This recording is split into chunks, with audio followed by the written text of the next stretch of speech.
For you, honey. Oh, Ron. How sweet. Lilies. My favorite. I know. Sometimes I even amaze myself. What is the occasion? I'm just sorry about the last few months.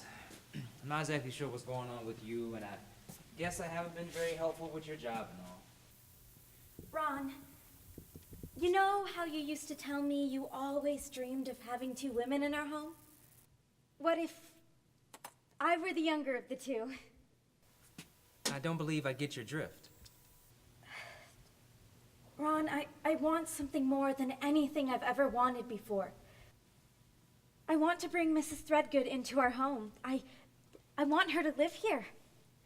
I want to give her the home and the love that she's given to me. You are kidding. I'm absolutely serious. That's why I'm painting the wall, to make it nice. Jen, this is not something you... Jen, she's a 90-year-old woman. Who's gonna take care of her if she gets sick? I will.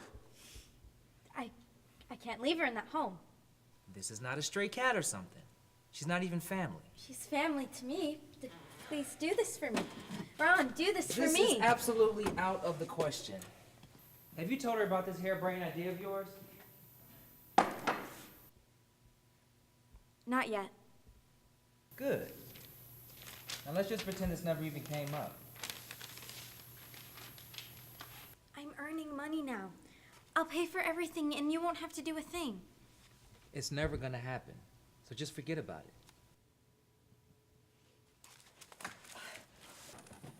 Don't ever say never to me. Don't talk to me like I'm some kind of pet that goes wherever you point. Ron Mars, just because you're stuck in a rut doesn't mean I'm going to live there with you forever.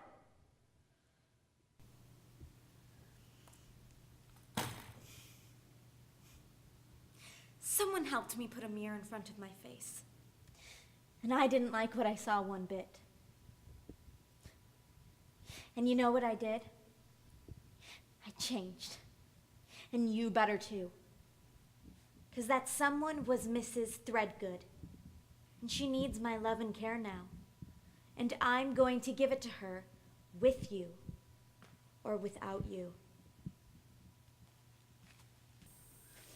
Jen,